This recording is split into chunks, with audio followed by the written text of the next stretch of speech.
Good morning and welcome to the National Newspaper Publishers Association's Let It Be Known. It is Tuesday, September 20th, 2022. Podcast listenership and engagement is growing significantly among the Black audience, which is a notable opportunity for brands and media owners. In the past 3 years alone, the number of Black consumers using podcasts has increased by 70%. The positive momentum of podcasting is enticing more celebrity involvement and attracting big ad dollars. The Interactive Advertising Bureau is predicting that ad revenue will hit $2 billion by next year, nearly two and a half times the 842 million generated last year. Importantly, podcast advertising, particularly when read by the host, drives stronger brand recall punch than more traditional forms of advertisement. For example, Nielsen's podcast ad effectiveness solution has found that host read ads drive a brand recall rate of 74% for Black audiences. This morning, we speak with Keisha Salmon, the new executive director of the Association of Independents in Radio, a 1,500 plus strong membership organization of independent radio and podcast producers, editors, engineers, and reporters. We'll bring you our conversation with Keisha Salmon, the new executive director, in just a moment. But first, a couple of headlines to start your Tuesday morning. Well, after more than 1 million deaths in the United States in almost 3 years of lockdowns and economic disruptions, and against some pushback, President Joe Biden declared the coronavirus pandemic is over. He made the proclamation in an interview that aired on CBS's 60 Minutes. He says that we still have a problem with COVID. We're still doing a lot of work on it, but the pandemic is over. CBS News said the interview was conducted just before the president flew to the United Kingdom for the death of Queen Elizabeth, the funeral of Queen Elizabeth. The World Health Organization reported last week that new weekly worldwide deaths reached their lowest point in the first week of September since the coronavirus epidemic was declared a pandemic in March 2020. So the president says it's over. The pandemic is over. That's his declaration. But again, he's received some pushback on that proclamation. We will continue to follow that, of course. And also on Monday, a judge vacated the murder conviction of Adnan Syed years after the hit podcast Serial chronicled his case and cast doubt on his role in the murder of former girlfriend Hai Min Lee. City Circuit Judge Melissa Finn said prosecutors made a compelling argument that Saeed's his conviction was flawed. Trial prosecutors did not properly turn over evidence to the defense that could have helped them show someone else killed Lee, according to the judge. And new evidence uncovered since the trial would have added substantial and significant probability that the result would have been different. So Finn vacated the murder, kidnapping, robbery, and false imprisonment charges against Saeed. The judge ordered him released without bail, and moments before the ruling, prosecutor Becky Feldman said that, quote, justice and fairness calls for Saeed's conviction to be tossed. And he walked out of court. He walked out a free man on Monday.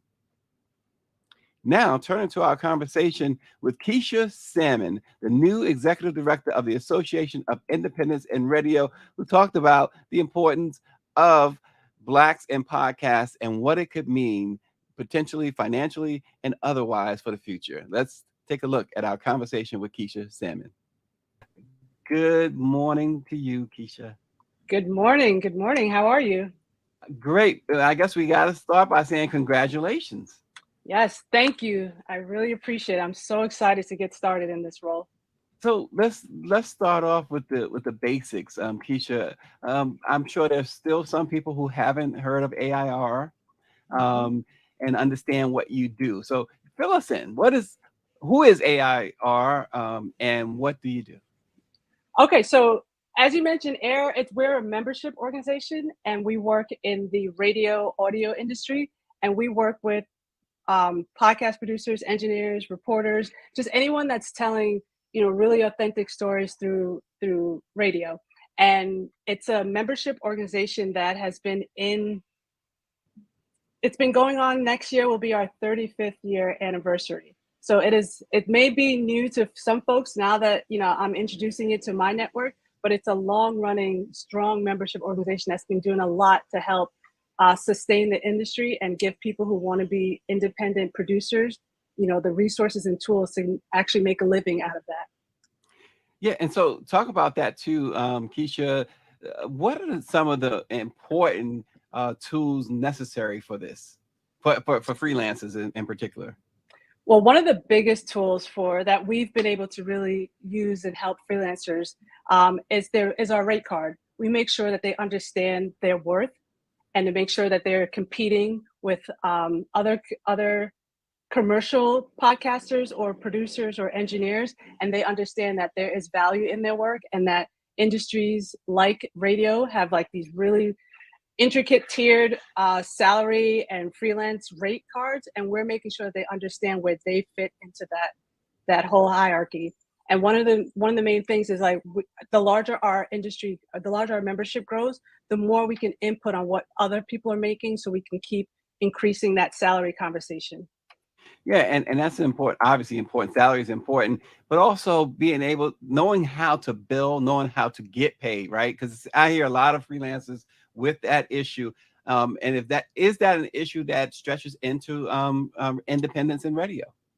Yes, for sure. I mean, if we just talk about podcasters, if you can find that right niche and get launched into the world, you can really make a living out of it. But for those that have to work a slow build, you're expected to do that, build your passion, and to work a full-time job because your passion isn't quite there yet to give you that footing, that really good funding. So we're trying to help them to understand that there is a lot of resources out there that we're providing. There are job opportunities. We have this large AIR community that can, help other freelancers that are entering this industry, or emerging freelancers that have been here, veterans that have been here that are trying to like pivot or reestablish themselves.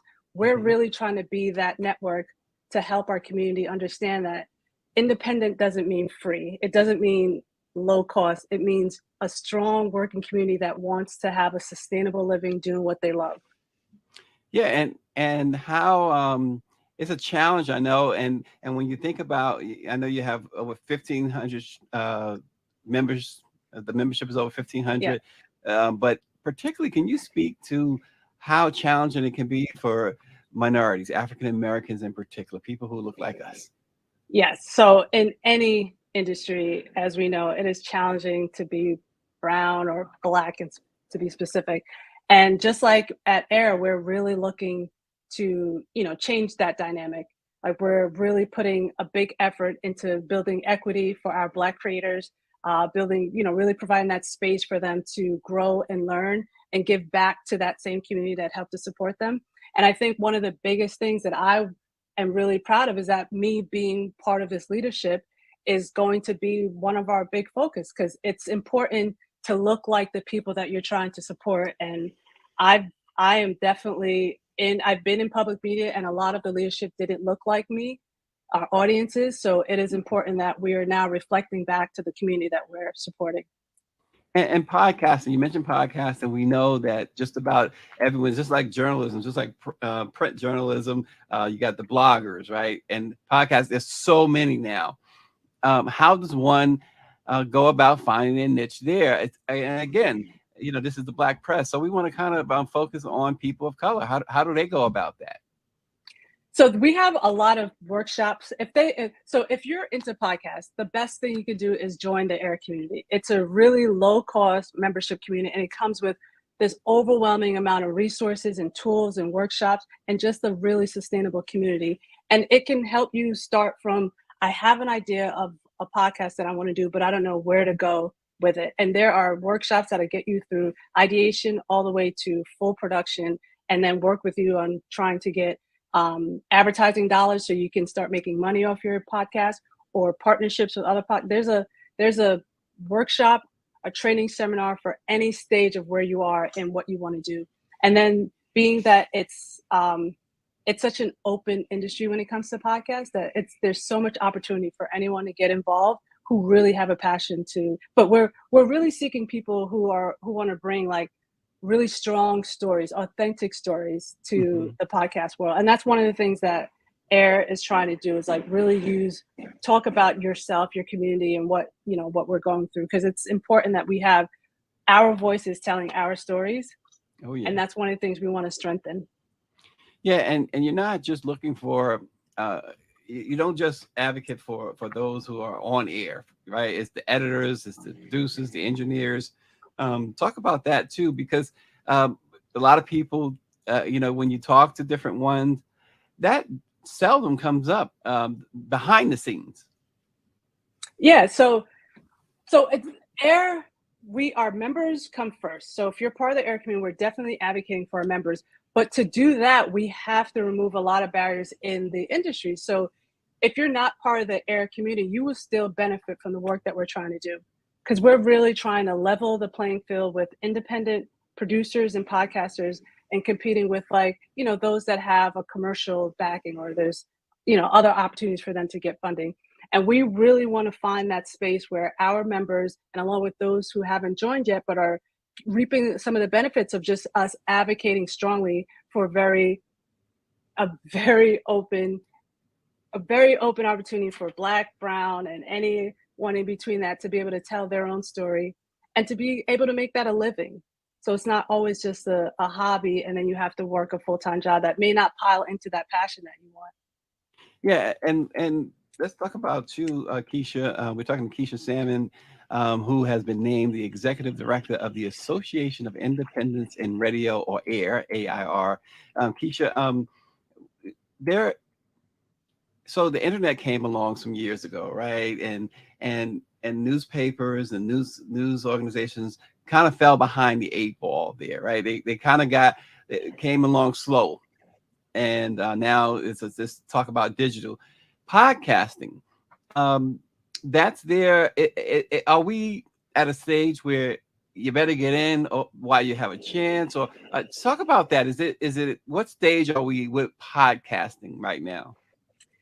So where we are with podcasting, it's still an open slate for anyone to jump in with any level of skills, but it's going to level out eventually. But when it levels out, you should be prepared to meet that level. And that's one of the things that our training, our workshops, our membership offers. It's like, right now it's on this up cycle, and it's gonna not pop, but it's gonna level out to a certain point. And then we're gonna really be able to like clean out some of these podcasts that just haven't been able to keep up, and then Right. help them, redefine what they really want to do and build in some real skills. And that's the part where our Air members are going to have the benefit, because we're building skills early while the industry is growing. So once that growth really finds a stable position, those members are going to be ready to take it to the next level. And Keisha, what makes a successful podcast? What makes a podcast successful? It has to, I believe, a successful podcast has to have a beginning of why you starting and an end. Like there's got to be that mix of that, because a lot of people start a podcast because I have a great idea, and then that idea fizzles after the first two episodes because the idea was just that one really great conversation you can have. But someone who's actually built out a plan of like, we want to start a podcast based on X, and these are the steps that we're going to do to get there. This is how we're going to grow our audience. This is how we're going to get partnerships and funding. This is how and it's like growing a business. So I want people to look at podcasting as a business, because that's what's going to sustain the industry. And we talking about podcasts, but you also include radio in this as well, right? We don't want to Yeah. forget radio, and that's something else that seems to be when we think of radio now, we think of like Sirius XM, but there's much more than Sirius XM, right? Yeah, there's so much more than Sirius XM, and radio is really the core of what we're doing. Podcasting has come on to be a really big part of what we've been doing because of its like rapid growth, but radio is the belly of all this, and it's public radio that we really focus on. where on public radio you hear authentic stories. You hear people. It's pretty much taking the audio from a documentary and putting it on radio. So you're hearing strong, sometimes one-sided stories that's telling their point of view, and then sometimes it's a dialogue between two people really navigating, whatever issues they're trying to discuss. And now you, Keisha, I want to talk a little bit about you because you have, I understand, over 15 years of experience developing what we're told high impact programs that protect and amplify the voices of emerging creators, established media makers, and authentic storytellers. But you also you have a background in politics, I understand. I wouldn't quite call it a background in politics, but I did have a stint in it. And what my career has shown, I've dabbled in a number of different industries, but they've all remained in the sort of the social justice world. Like when I started, when I started my nonprofit career, I started at a off Broadway theater, but it wasn't just about the art of theater. It was about the challenge was that they were bringing all these international playwrights from Africa, from Brazil, from Chile, but all the audiences looked the same no matter what the story was, and that was their challenge. They wanted to reflect their audience of what the story was being told. So I came in there and created a program where we were able to get communities in New York City. If it's a African play, you can find an African community that matches this play and get them involved. But they didn't have that connection because they just didn't have someone with a lived experience that can talk to a community and really connect to them. And so when I moved through my career and getting to Reflect Us is the political organization. They're a coalition trying to get more women into politics. And, I wouldn't call myself a strong political person, but I did enjoy the idea of getting more women into places that women aren't known to be, and Yeah. that whole parity and leadership for women. And that's why it's so important that I want to highlight that me in this role, at least to me in my community, it's really important. Like public media has about 30, maybe close to 40 public media organizations, and I'm only one of 3 Black women that's leading it. And next year will be year 35. And Yeah. this will be the first Black person leading AIR. So it's important to note, it's changing slowly but surely. And I'm hoping that I can be part of that lead to a bigger change. Yeah, and you mentioned Broadway and the production house there. What was the transition like for you from there? So from Playco, I moved on to uh, POV American Documentary. It's a documentary series on PBS, and that was like what I was doing at Playco, but on a larger national scale. Playco was just New York City focused. This was a national scale. And like Playco, I was working with filmmakers from across the world or communities here in the US that didn't really have the platform to talk about the issues that they were facing, or the American public just wasn't aware of it. So POV was that tiny little series on PBS that was able to tell really big, troubling stories that brought a lot of conversations. And then from there, I worked with Reflect Us, and from Reflect Us, I moved on to John Jay, which was for me was a really unique experience because John Jay brought me back to a very localized social justice work where we were helping young men who were incarcerated and were soon to be released to complete their college degree and come back into society as a full functioning adult, and then have a satisfying career once they get their degree. Because you can come out of prison and get work, but it's not satisfying, and you're still Right. you're bumped up against a lot of issues. And part of John Jay's really important part with their advocating work, we can get men into college programs, but then they were still dealing with their mental health, their housing issues, their background checks. They couldn't get into housing because of their background checks. So it was just so much more than just college that they needed support on. And that's when I was like, this is important to really focus on. Our main goal is to just help people have sustaining careers, but there's so many barriers that's blocking that, and we're Yeah. just chopping down at them. Wow. And Yeah. then now in your new position, just named today, the executive director, Yes. Association of Independents in Radio. What are some of the immediate challenges that you're going to have to tackle, and talk about some of perhaps long-term challenges that you're going to have to deal with? So I won't say challenges quite yet. I still have to get pretty settled in to see how everything's going. But right now, I mean, AIR is a strong organization. I mean, the one thing that we're looking to do is really build up our membership. We have a lot of emerging um, audio producers, a lot of podcasters involved, and we have a lot of veterans. But it's still there's still a lot of room for us to grow in that sphere, and for us to increase our funding. Like, it's important for those that want to give to know that AIR is a really strong organization that's making really good use of support that we receive, because our members go on to like create, you know, changes in organizations that aren't used to seeing a black or brown face behind Yeah. a studio that's not making rap music or something like that. They were part of this like new ecosystem that needs to be broadened. Yeah. And so as a Black woman in this position, all these members, how do you connect with them? So I got my introduction to the membership just through written. I haven't sat and seen anyone yet, so I will be making my rounds and go on a listening tour with all my members, and get to know them, and they could get to know me, so we can build that really true trust. But it's important that I'm very much like interested and like really pushing the needle forward when it comes to just creating space for creators so they can have a really sustainable career in this industry. And that's the biggest struggle, is like, we can do the work, they can do podcasting forever, but if they can't really make a living off of it, that's a problem, Right. because some people can and some people can't. We have to close that gap. And so, I know just about every interview, a job interview, they ask you, where do you see yourself in 5 years? Where do you Yeah, see AIR in 5 years under your leadership? that's a great question. So, and this is the part that I have to keep reiterating. AIR is solid. Like, they've done a lot of great things.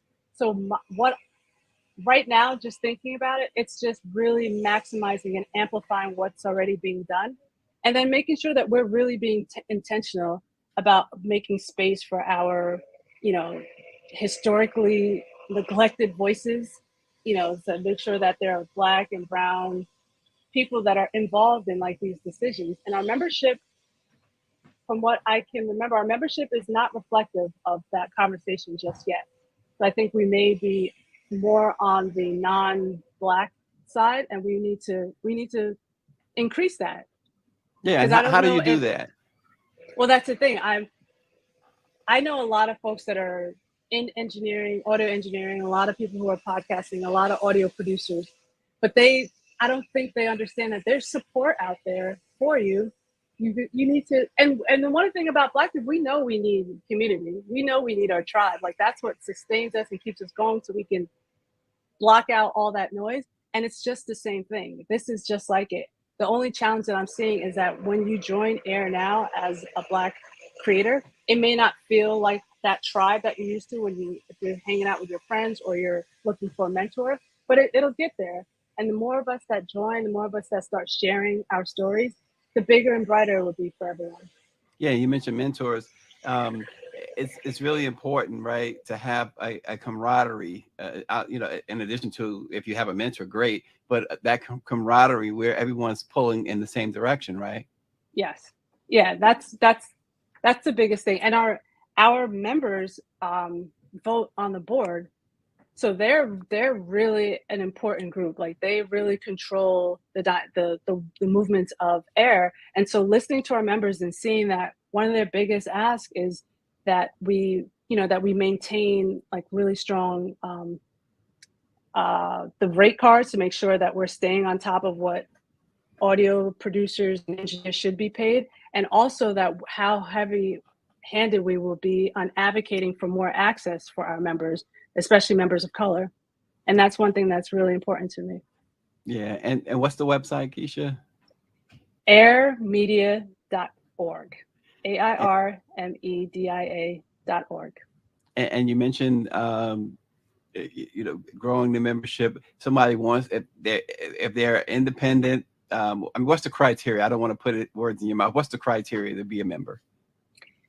That's the thing. It's if you are interested in the audio side of the business, join AIR, and you will find yourself there. Because we have so many programs and opportunities for you to learn about what you want to do in this industry, or if it is for you, and we will find a path for you to take to get to the other side. Well, there you have it. Out of the mouth of the new boss, the executive director of the Association of Independents in Radio, Keisha Salmon. We really appreciate you dropping in with the Black Press of America. Let it be known. Um, before we let you go, just a word to anybody out there, particularly young, aspiring. I guess they don't have to be young to jump into Yeah. podcasting or radio, but there's someone it's aspiring, a person of color aspiring to Yes. go into radio or podcasting. Words of wisdom. If you're not sure, join AIR. If you're solid and you understand what you want, join AIR. There is no loss in being a part of a community that's pushing for greater and better things for an industry that you want to be in. So at this point, AIR is on this like trajectory to really be impactful for the industry and for its creators. So even if you don't join AIR immediately, you should at least follow us on Facebook, Instagram, sign up for our newsletter, and there's going to be a lot of events for you to get to know me, get to know other members, and just find out what AIR really is about. And this is going to be a fun time. I'm really excited to be part of it right now. And again, just in the most simplified way, how does one join AIR? You go to airmedia.org, and we have a membership right on the front page. You click on that, join AIR, and you will see there's different tiers. There's a membership for students, membership for individuals, and membership for organizations. And then we do offer supplemental for those that are struggling with being able to pay membership, because we want to be accessible to everyone, even though we have a cost so we can maintain the program, but we are open to scholarship opportunities and tiered pricing. All right. Keisha Salmon, Executive Director of the Association of Independents in Radio. Thanks so much for joining the Black Press. We really appreciate you. Thank you very much. That was Keisha Salmon, the new Executive Director of the Association of Independents in Radio. We know how big podcasts are now, so you might want to look up AIR at airmedia.com. The 2022 NMPA National Leadership Awards reception is coming up a week from Thursday with Minnesota Attorney General Keith Ellison, Dr. William Barber II, James Winston, President of the National Black-Owned Broadcasters, and Dr. Glenda Glover, President of Tennessee State University, are this year's recipients in the 2022 celebration, which occurs during the Congressional Black Caucus Foundation's annual legislative conference in D.C., includes a special performance by Grammy winner Chrisette Michele. Go to nmpa-events.com for more information. It is the 2022 NMPA National Leadership Awards, nmpa-events.com. And that address for AIR Media, again, is airmedia.org for on the podcast. And thanks for watching Let It Be Known, and we will see you tomorrow.